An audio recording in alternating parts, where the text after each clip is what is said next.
اے محمد صلی اللہ علیہ وآلہ وسلم، سورج کے ڈھلنے سے رات کے اندھیرے تک ظہر، عصر، مغرب، عشاء کی نمازیں اور صبح کو قرآن پڑھا کرو، کیونکہ صبح کے وقت قرآن کا پڑھنا فرشتوں کی حاضری کا موقع ہوتا ہے۔ اور بعض حصہ شب میں بیدار ہوا کرو اور تہجد کی نماز پڑھا کرو، یہ شب خیزی تمہارے لیے ایک اضافی عمل ہے۔ امید ہے کہ اللہ تم کو مقام محمود پر فائز فرمائے۔ اور کہو کہ اے پروردگار، مجھے مدینے میں اچھی طرح داخل کیجو اور مکے سے اچھی طرح نکالیو، اور اپنے ہاں سے زور و قوت کو میرا مددگار بنائیو، اور کہہ دو کہ حق آ گیا اور باطل نابود ہو گیا، بے شک باطل نابود ہونے والا ہے۔ اور ہم قرآن میں وہ چیز نازل کرتے ہیں جو مومنوں کے لیے شفا اور رحمت ہے، اور ظالموں کے حق میں تو اس سے نقصان ہی بڑھتا ہے۔ اور جب ہم انسان کو نعمت بخشتے ہیں تو روح گرداں ہو جاتا ہے اور پہلو پھیر لیتا ہے، اور جب اسے سختی پہنچتی ہے تو نا امید ہو جاتا ہے۔ کہہ دو کہ ہر شخص اپنے طریق کے مطابق عمل کرتا ہے، سو تمہارا پروردگار اس شخص سے خوب واقف ہے جو سب سے زیادہ سیدھے رستے پر ہے۔ اور تم سے روح کے بارے میں سوال کرتے ہیں، کہہ دو کہ وہ میرے پروردگار کا ایک حکم ہے، اور تم لوگوں کو بہت ہی کم علم دیا گیا ہے۔ اور اگر ہم چاہیں تو جو کتاب ہم تمہاری طرف بھیجتے ہیں اسے دلوں سے محو کر دیں، پھر تم اس کے لیے ہمارے مقابلے میں کسی کو مددگار نہ پاؤ، مگر اس کا قائم رہنا تمہارے پروردگار کی رحمت ہے، کچھ شک نہیں کہ تم پر اس کا بڑا فضل ہے۔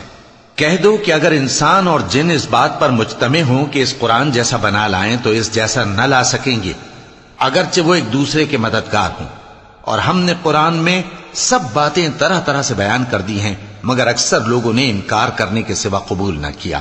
اور کہنے لگے کہ ہم تم پر ایمان نہیں لائیں گے جب تک کہ عجیب و غریب باتیں نہ دکھاؤ، یعنی یا تو ہمارے لیے زمین سے چشمہ جاری کر دو، یا تمہارا کھجوروں اور انگوروں کا کوئی باغ ہو اور اس کے بیچ میں نہریں بہا نکالو،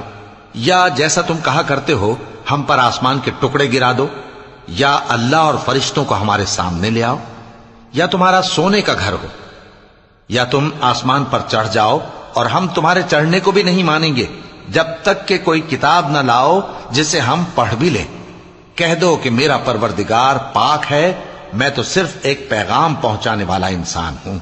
اور جب لوگوں کے پاس ہدایت آ گئی تو ان کو ایمان لانے سے اس کے سوا کوئی چیز مانے نہ ہوئی کہ کہنے لگے کہ کیا اللہ نے آدمی کو پیغمبر کر کے بھیجا ہے؟ کہہ دو کہ اگر زمین میں فرشتے ہوتے کہ اس میں چلتے پھرتے اور رہتے بستے تو ہم ان کے پاس کسی فرشتے کو پیغمبر بنا کر بھیجتے۔ کہہ دو کہ میرے اور تمہارے درمیان اللہ ہی گواہ کافی ہے، وہی اپنے بندوں سے خبردار ہے اور ان کو دیکھنے والا ہے۔ اور جس شخص کو اللہ ہدایت دے وہی ہدایت یاب ہے، اور جن کو گمراہ رہنے دے تو تم اللہ کے سوا ان کے رفیق نہیں پاؤ گے۔ اور ہم ان کو قیامت کے دن اوندھے منہ، اندھے، گونگے اور بہرے بنا کر اٹھائیں گے، اور ان کا ٹھکانہ دوزخ ہے۔ جب اس کی آگ بجھنے کو ہوگی تو ہم ان کو عذاب دینے کے لیے اسے اور بھڑکا دیں گے۔ یہ ان کی سزا ہے، اس لیے کہ وہ ہماری آیتوں سے کفر کرتے تھے اور کہتے تھے کہ جب ہم مر کر بوسیدہ ہڈیاں اور ریزہ ریزہ ہو جائیں گے تو کیا اثر نو پیدا کیے جائیں گے؟ کیا انہوں نے نہیں دیکھا کہ اللہ جس نے آسمانوں اور زمین کو پیدا کیا ہے اس بات پر قادر ہے